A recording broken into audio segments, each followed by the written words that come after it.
an up-and-coming young star in the UFC. And to your right, his trainer, and also an ex-UFC fighter, Tim Credeur. Now, guys, we watched the film last night, and the one thing that really shone through was your commitment to excellence. And there were, the reasoning behind it was that you were trying to find your focus in life. So, has that changed? I mean, now that you've reached a certain height, if you will, are you still as committed? Do you still feel that hunger to win, to step into the ring and win? Of course, definitely.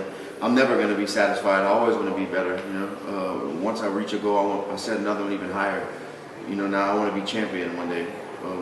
Always have wanted to be. It doesn't stop. It never stops. I'm always growing and pushing forward. There's always another goal inside. And especially in this sport, you can't stop and be satisfied with where you're at, because that's when you disappear. Guys are getting better every day. The sport's growing. It's getting tougher. People, you know, it's just so you have to evolve to keep up with the sport. So I'm always pushing myself, getting better, and I'm definitely dedicated. If anything, I'm even more dedicated now because I have more time and more chances and more people to use and people I've met to help me be a better fighter and stuff. So if anything, I'm pushing harder. Do you feel that to a degree it's almost like always the first fight? Yeah. Every fight's the most important fight. Every single fight I have is the most important fight of my life. People remember you by your last fight. So I have to go out there and perform every time I fight. Now, there's another thing too when it comes to training. I saw the process where you're motivating the guys, where you're trying to get them to be the best they can be. There's a way to start a fighter. But how is it that you keep them motivated after they reach a certain fame or a certain, you see what I mean? How do you avoid them becoming lazy or just sit down on whatever they've won and not do anything about it? Well, there's only two paths for a living thing, a living creature. You either grow or you die. That's it. You don't have another option. Humans, we're born, we grow. When you're done growing, you start dying. Plants, you grow, you're done growing, you start dying. Your career, it grows. When you're done with it growing, it dies. So, you know, with Dustin and myself and all the guys in the academy, we're always focused on growth, you know, building ourselves as people, building ourselves as martial artists, growing, building new things. Today, we're doing things way different than we were a year ago. Next year, we're going to be doing things way different than we were now, because the growth and the dedication to continued excellence, the continued constant focused effort is what's important. It's not always about reaching somewhere. So many people are so concerned with the destination and are so unconcerned with the journey. Our life is about this journey. It's not about where we get to. Where I get to or where I don't get to, I'm not so concerned with, because I know what I'm doing on this journey is making me who I am and is making me better and has made Dustin better.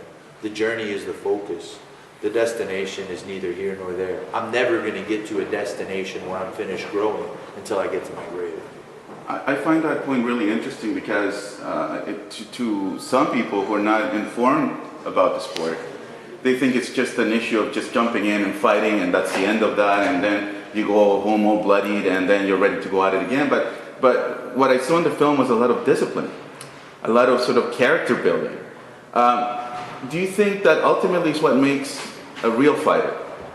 What he is as a person, not just in terms of the skill or the discipline in the ring itself, but what happens outside. Do you think that ultimately affects how good the fighter is going to be? Absolutely. You know, I think there's a lot of myths of what a martial artist is or what a mixed martial artist is. And there's a lot of cheesy t-shirts and cheesy haircuts and things that make mixed martial artists, you know, but that's not what mixed martial artists are to us as fighters. What mixed martial artists are to us are people who understand about honor and integrity and dignity and loyalty and perseverance and commitment and discipline. And those are the things that we strive to accomplish in our lives and in our everyday walk. We don't live like martial artists when we get in the ring in front of people. When we wake up in the morning, we have green tea and we go eat vegetables and fruits, and we make the decisions every day in our lives to live beautiful lives as martial artists, to build ourselves every single day. It's not about getting in the cage and having a fight and stuff. That fight happens every single day. Both of us fight 6 or 7 weeks from now, and we're making sacrifices every single day about what we do, how we do it, and how we develop ourselves. Is it for the fight? Yes, of course it's for the fight. But it's also to make us better at who we are. That's going to make me a better parent. The stuff I learned about nutrition is going to make it better for the way I teach my child about how to eat. The way I teach my child about discipline, about commitment, and about honor. It's sad that we have professional athletes in the world today that don't know nothing about honor or integrity. They know about Rolls Royces, but this is the thing that makes sports disgusting. And it's part of the reason why I think mixed martial arts is starting to give a new, fresh look to what athletes can be. People who can be honorable and can exhibit and show some of those virtues that we've lost in our culture. And that brings me to another point, Dustin. I mean, you can see here from your training that he has a really nicely rounded worldview, and a positive one at that too. Watching the film and hearing, for example, what your mother said, the way she was explaining your upbringing and all that, and saying you were basically a wild child. And now I see in front of me, I see a young man who's basically has control of his life and has aims and aspirations. But we also know that this sport has a limited shelf life. Yeah. What happens, do you think, to you once you reach whatever it is that you want to reach in the UFC? Like, where do you see yourself going with this? I'm gonna continue to live this lifestyle until I die. I'm a martial artist. I'm gonna hopefully one day have my own school, open my own gym. You know, have an impact on other people's lives and help them in their journey. You know, so the journey never ends. It's always moving on to the next person. You know, almost like handing the torch, you know, around to other guys. You know, I'm gonna be part of it. And like I said, until I die, I'm gonna be in a fight with my students one day. You know, I'm gonna be going home to my wife, telling her about the fights that my students had, and it's gonna be amazing. I can't wait for those days. But right now, you know, you said I do have a certain amount of time I can do this. So what I need to do is do everything right in this time, because it can pass you by, you know, and I can't let that happen. I have to build an empire for myself, do the right things. Tim said in the movie, brick by brick. The fighters, you know, they make their own career brick by brick. So right now, what I'm doing is I'm at the base of my career, and I'm just trying to put these sturdy bricks down to make sure this building lasts as long as it can. Amazing. One last question to you both. Is this the first time you're in Toronto? And what do you think about the enormous reaction from the fan base here? I mean, we're literally, the fact that they're selling 55,000 tickets. They had to redraw the seating arena so they could put in 10,000 more people. You may be having about 100,000 at the expo today. What do you think about the sport, that for people that have never seen it live? What is it that you think that it does to us as the viewer? What do you think it brings out in people? Well, you know, mixed martial arts is pure. You know, when you see two guys go in there and the cage shuts, there's nobody's gonna go in there and save them. There's no coach to blame it on.